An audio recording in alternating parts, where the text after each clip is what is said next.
రాష్ట్ర వ్యాప్తంగా పంట నష్టపోయిన రైతులకు ఇన్పుట్ సబ్సిడీ అందించాలని BRS MLA Harish Rao demand చేశారు. వడగండ్ల వానకు పంట నష్టపోయిన రైతుకు కూడా ఇన్పుట్ సబ్సిడీ ఇవ్వాలన్నారు. ఒక్క సిద్దిపేట జిల్లాలోనే 10,000 ఎకరాల్లో పంట నష్టం జరిగిందన్నారు. గత ఎండాకాలం జిల్లాలో 1350 ఎకరాల్లో వడగళ్ల వానకు పంట నష్టం జరిగిందని, ఇప్పటి వరకు ప్రభుత్వం నష్టపరిహారం చెల్లించలేదన్నారు. సిద్దిపేట నియోజకవర్గంలోని నంగునూరు మండలం రాజగోపాల్పేట గ్రామంలో ఇటీవల కురిసిన అకాల వర్షాల వల్ల నష్టపోయిన పంట పొలాలను పరిశీలించారు.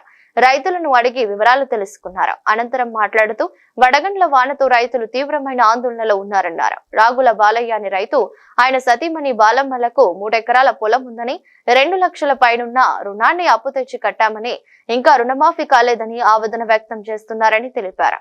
రుణమాఫీ కాలేదని, రైతు బంధు పడలేదనే బాధలో ఉన్నానని చెప్పారు. వడగళ్ల వానతో సిద్దిపేట జిల్లాలో తీవ్రమైనటువంటి నష్టం జరిగింది. ఇవాళ రైతులు చాలా ఆందోళనలో ఉన్నారు. పంటల బీమా బడ్జెట్ లో పాస్ అయ్యి కూడా చేయకపోవడం ఇది రాష్ట్ర ప్రభుత్వం యొక్క తప్పు. అందువల్ల పంటల బీమా కింద రైతులకు ఏ రకమైన సాయం అయితే అందుతుందో ఆ రకంగా ఎకరానికి 25,000 రూపాయల ఆర్థిక సహాయం చేసి రైతులందరినీ కూడా ఆదుకోవాలని చెప్పి ఈ రోజు నేను ప్రభుత్వాన్ని డిమాండ్ చేస్తా ఉన్నా. ఇక్కడ ఏ రైతుని అడిగినా రుణమాఫీ కాలేదని చెప్తా ఉన్నారు. అంటే కేవలం ఒక 40 పైసలు రుణమాఫీ అయింది, 60 పైసల మందికి ఇంకా రుణమాఫీ కాలేదు. రైతు బంధు గురించి మాట్లాడిస్తే ఆటాన మందికి కూడా రైతు బంధు పడలేదు, ఇంకా ఆటాన మందికి రైతు బంధు డబ్బులే రానటువంటి పరిస్థితి ఉన్నది. అంటే ఈ రకంగా ప్రభుత్వం మాటలు ఎక్కువ, రేవంత్ రెడ్డికి చేతలు తక్కువ. అయ్యా బట్టి విక్రమార్క గారు, రండి మా సిద్దిపేటలో ఏ ఊరికి పోదామో రండి.